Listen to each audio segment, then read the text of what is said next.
Hi hello ನಮಸ್ತೆ welcome to my channel. ಇವತ್ತು KFC ಮಾಡೋದು ಯಾವ ತರ ಅಂತ ನೋಡೋಣ. ಹೋಮ್ ಮೇಡ್ KFC ನೋಡ್ತಾ ಇದ್ರೆ ಬಾಯಲ್ಲಿ ನೀರು ಊರ್ತಾ ಇದೆಯಲ್ಲ, ಹಾಗಾದ್ರೆ ಬನ್ನಿ ಯಾವ ತರ ಮಾಡೋದು ಅಂತ ನೋಡೋಣ.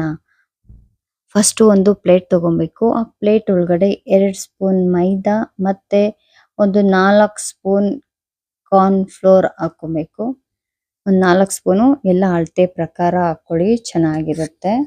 ಇಲ್ಲಾಂದ್ರೆ ಒಂದ್ ಸ್ವಲ್ಪ ಏನಾದ್ರೂ ಯಾಮಾರಿದ್ರೆ ಟೇಸ್ಟ್ ಚೆನ್ನಾಗಿ ಬರೋದಿಲ್ಲ. ಅದೇ ತರ KFC ತರಾನೇ ಏನಂತಾರೆ ಪ್ಯಾಟರ್ನ್ ಬರೋದಿಲ್ಲ, ಒಂಥರ ಕೆಟ್ಟೋಗ್ಬಿಡುತ್ತೆ. ಹಾಗಾಗಿ ಕಾರ್ನ್ ಫ್ಲೋರು ಜಾಸ್ತಿ ತಗೊಬೇಕು. ಮೈದಾ ಒಂದ್ 2 ಸ್ಪೂನ್ ತಗೊಳ್ಳಿ ಸಾಕು. ಮತ್ತೆ ಮ್ಯಾಗಿ ಮಸಾಲೆ ಹಾಕೊಳ್ತಾ ಇದ್ದೀನಿ. ಮತ್ತೆ ಖಾರದ ಪೌಡರ್, ಚಿಲ್ಲಿ ಪೌಡರ್, ಮ್ಯಾಗಿ ಮಸಾಲೆ ಮತ್ತು ಚಿಲ್ಲಿ ಪೌಡರು ಕ್ಲೀನ್ ಆಗಿ ಮಿಕ್ಸ್ ಮಾಡಿ ಇಟ್ಕೊಬೇಕು. ಕ್ಲೀನ್ ಆಗಿ ನೀವು ಕೈಯಲ್ಲೇ ಯೂಸ್ ಮಾಡಿ, ಸ್ಪೂನ್ ಬೇಡ ಅಂದ್ರೆ ಕೈಯಲ್ಲೇ ಕ್ಲೀನ್ ಆಗಿ ಯೂಸ್ ಮಾಡಿ ಇಟ್ಕೊಳ್ಳಿ. ಮತ್ತೆ ಒಂದು ಬೌಲ್ ತಗೊಬೇಕು. ಅದಕ್ಕೆ ಶುಂಠಿ ಬೆಳ್ಳುಳ್ಳಿ ಪೇಸ್ಟ್ ಹಾಕೊಬೇಕು. 1.5 ಸ್ಪೂನ್ ಹಾಕೊಳ್ಳಿ. ಇಲ್ಲ ಚಿಕನ್ ಜಾಸ್ತಿ ಇದ್ರೆ ನಾನಿಲ್ಲಿ ಒಂದು 1/2 kg 3/4 kg ಚಿಕನ್ ತಗೊಂಡಿದ್ದೀನಿ. ಮತ್ತೆ ಇಲ್ಲಿ ಇದಕ್ಕೆ ಮ್ಯಾಗಿ ಮಸಾಲೆ ಇನ್ನೊಂದು ಪ್ಯಾಕೆಟ್ ಹಾಕೊಂತ ಇದ್ದೀನಿ. ಅದಕ್ಕೊಂದು ಪ್ಯಾಕೆಟು, ಇದಕ್ಕೊಂದು ಪ್ಯಾಕೆಟು, 2 ಪ್ಯಾಕೆಟು ಸಾಕು ಅಂತ ಅನ್ಕೊಂತೀನಿ. ನಿಮ್ಗೆ ಚಿಕನ್ ಜಾಸ್ತಿ ಇದ್ರೆ ಜಾಸ್ತಿ ತಗೊಳ್ಳಿ. ಮತ್ತೆ ಇಲ್ಲಿ ಟೊಮೆಟೊ ಸಾಸ್ ಮತ್ತೆ chilli sauce, green chilli sauce, red chilli sauce, ಮತ್ತೆ ಶುಂಠಿ ಬೆಳ್ಳುಳ್ಳಿ ಪೇಸ್ಟು, ಸೋಯಾ ಸಾಸು, ಮತ್ತೆ ಖಾರದ ಪೌಡರು, ಒಂದ್ ಸ್ವಲ್ಪ ವೆನಿಗರ್ ಪೌಡರು ಮತ್ತೆ ಎಲ್ಲ ಹಾಕೊಂಡು ಮಿಕ್ಸ್ ಮಾಡಬೇಕು. ಕ್ಲೀನಾಗಿ ಮಿಕ್ಸ್ ಮಾಡಿದಾದ್ಮೇಲೆ ಕ್ಲೀನಾಗಿ ಮಿಕ್ಸ್ ಮಾಡ್ಕೊಳ್ಳಿ. ಇದ್ರೊಳಗಡೆ ಚಿಕನ್ ಕ್ಲೀನಾಗಿ ಡಿಪ್ ಮಾಡಬೇಕು. ಹಾಗಾಗಿ ಶುಂಠಿ ಬೆಳ್ಳುಳ್ಳಿ ಪೇಸ್ಟು ಇದು ಎಲ್ಲ ಹಾಕೊಂಡು ನೋಡಿ, ಚಿಕನ್ ಈ ತರ ಕ್ಲೀನಾಗಿ ಕಟ್ ಮಾಡಿಸ್ಕೊಂಡು, ಆಲ್ಮೋಸ್ಟ್ ಲೆಗ್ ಪೀಸು ಜಾಸ್ತಿ ಇದೆ ಇದರಲ್ಲಿ, ನಾನು ಹಾಕ್ಸ್ಕೊಂಬಂದಿದ್ದೀನಿ ಅದಕ್ಕಂತಾನೇನೆ.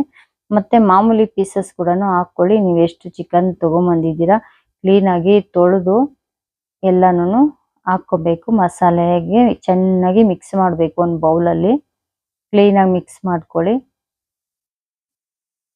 ನೋಡಿ ಈ ತರ ಕ್ಲೀನಾಗಿ ಮಿಕ್ಸ್ ಮಾಡಿ ಒಂದು 1/2 hour ಈ ಶುಂಠಿ ಬೆಳ್ಳುಳ್ಳಿ paste, chilli sauce, green chilli sauce, red chilli sauce, Maggi ಮಸಾಲೆ ಎಲ್ಲನೂ ಪೌಡರು, ಚಿಲ್ಲಿ ಪೌಡರು ಎಲ್ಲಾನು ಮಿಕ್ಸ್ ಆಗಬೇಕು. ಸ್ವಲ್ಪ ಉಪ್ಪು ಕೂಡ ಹಾಕೊಳ್ಳಿ. ಉಪ್ಪನ್ನು ಹಾಕೊಂಡು ನೀಟಾಗಿ ಮಿಕ್ಸ್ ಮಾಡಬೇಕು. ನೋಡ್ರಿ 1/2 hour ಮ್ಯಾರಿನೇಟ್ ಆಗಿದೆ ಚಿಕನ್ನು. ಮ್ಯಾರಿನೇಟ್ ಆಗಿರುವಂತ ಚಿಕನ್ನ ಒಂದು 1/2 hour ಇಲ್ಲಿ ಐಸ್ ವಾಟರ್ ತಗೊಂಡಿದ್ದೀನಿ ನಾನಿಲ್ಲಿ, ಅಂದ್ರೆ ಫ್ರಿಜ್ಜಲ್ಲಿ ಮೇಲೆ ಫ್ರೀಜರ್ ಅಲ್ಲಿ ಇಟ್ಟಿರುವಂತಹ ಐಸ್ ವಾಟರು. ನೋಡಿ ಪೌಡರ್ ಇದೆ ಅಲ್ವಾ, ಕಾರ್ನ್ಫ್ಲೋರ್ ಪೌಡರು. ಕಾರ್ನ್ಫ್ಲೋರು ಒಂದು ಸ್ವಲ್ಪ ಮೈದಾ ಹಾಕೊಂಡಿರೋದು, ಅದರಲ್ಲಿ ಕ್ಲೀನ್ ಆಗಿ ಡಿಪ್ ಮಾಡಿ ಐಸ್ ವಾಟರ್ ಅಲ್ಲಿ ಇಡಬೇಕು. ಒಂದು 2 minutes ಇಡಿ, ಚೆನ್ನಾಗಿ ಅದು ಹಿಡಿಯುತ್ತೆ ಮಸಾಲೆ ಎಲ್ಲಾನು ಐಸ್ ವಾಟರ್ ಅಲ್ಲಿ. ಅವಾಗ ಅದು ಬಿಟ್ಕೊಳ್ಳೋದಿಲ್ಲ, ಎಣ್ಣೆಲಿ ಹಾಕಿದ ತಕ್ಷಣ ಬಿಡೋದಿಲ್ಲ, ಕ್ಲೀನ್ ಆಗಿ ಇರುತ್ತೆ. ಚಿಕನ್ಗೆ ಚೆನ್ನಾಗಿ ಅಂಟುತ್ತೆ. ಎಲ್ಲ ಚಿಕನ್ ಪೀಸಸ್ನು ಸೇಮ್ ಇದೇ ತರನೇ ಮಾಡಿ ಇಟ್ಕೊಳ್ಳಿ. ಕ್ಲೀನ್ ಆಗಿ ಲೆಗ್ ಪೀಸ್ ಎಲ್ಲಾನು ಪೀಸ್ ಅಂದ್ರೆ ಕೊಯ್ದಿದಾರಲ್ವಾ, ಆ ತೂತಲ್ಲೆಲ್ಲಾನು ಕ್ಲೀನ್ ಆಗಿ ಮ್ಯಾರಿನೇಟ್ ಆಗೋ ತರ ಪೌಡರ್ ಎಲ್ಲ ಹಾಕಿ ಮತ್ತೆ ಐಸ್ ವಾಟರ್ ಅಲ್ಲಿ ಒಂದ್ 2 ನಿಮಿಷ ಬಿಡ್ಬೇಕು. ಸೇಮ್ ಎಲ್ಲಾನು ಅದೇ ತರಾನೇ ಮಾಡ್ಕೊಳ್ಳಿ. ಸಣ್ಣ ಪೀಸಸ್ ಕೂಡ ಹಾಕಿದ್ದೀನಿ, ಅದು ಕೂಡ ಇದೇ ತರ ಮಾಡ್ಕೊಂಡಿದ್ದೀನಿ ನಾನು. ಮತ್ತೆ ಐಸ್ ವಾಟರ್ ಇಂದ ತೆಗ್ದಿದಾದ್ಮೇಲೆ ಕೂಡ 2 ನಿಮಿಷ ಪ್ಲೇಟ್ ಮೇಲೆ ಇಟ್ಟು ಬೇರೆದೆಲ್ಲದನ್ನು ಅದೇ ತರ ಸೇಮ್ ಪ್ರೊಸೀಜರ್ ಅಲ್ಲೇ ಮಾಡ್ಕೊಳ್ಳಿ. ನೋಡಿ ಎಲ್ಲದನ್ನು ಅದೇ ತರ ಹಾಕ್ಬೇಕು. ಐಸ್ ವಾಟರ್ ಅಲ್ಲಿ ಫ್ರೀಜರ್ ಅಲ್ಲಿ ಇಟ್ಕೊಳ್ಳಿ. ಐಸ್ ಕ್ಯೂಬ್ ಇದ್ರೇನು ಹಾಕಿ ಇನ್ನೂ ಚೆನ್ನಾಗಿರುತ್ತೆ. ಎಷ್ಟು ಕೋಲ್ಡ್ ಆಗಿರುತ್ತೋ ಅಷ್ಟು ಬೇಗನೆ ಚೆನ್ನಾಗಿ ಹಿಡ್ಕೊಳ್ಳುತ್ತೆ ಮಸಾಲೆ ಅದಕ್ಕೆ ಕೋಲ್ಡ್ ನೀರಲ್ಲಿ. ಮತ್ತೆ ಕೋಲ್ಡ್ ನೀರಿಂದ ಎತ್ತಿದಾದ್ಮೇಲೆ ಮತ್ತೆ ಮ್ಯಾರಿನೇಟ್ ಮಾಡಿ ಪಕ್ಕಕ್ಕೆ ಇಟ್ಕೊಬೇಕು ಅದನ್ನ.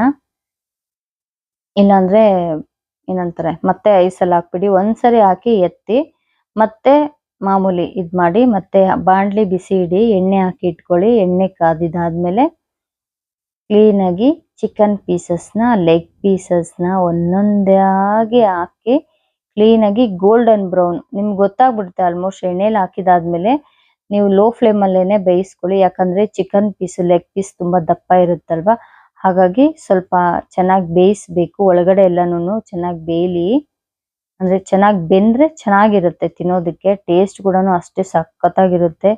ಸಬ್ಸ್ಕ್ರೈಬ್ ಮಾಡೋದನ್ನ ಮಾತ್ರ ಮರಿಬೇಡಿ. ಯಾವ ತರ ಹೋಮ್ ಮೇಡ್ KFC ಮಾಡೋದು ಅಂತ ಗೊತ್ತಾಯ್ತಲ್ಲ. ಮಯೋನೀಸ್ ಮತ್ತೆ ಚಿಲ್ಲಿ ಸಾಸು ಟೊಮೆಟೊ ಸಾಸ್ ಜೊತೆ ತಿಂತಾ ಇದ್ರೆ ಸೂಪರ್ ಆಗಿರುತ್ತೆ.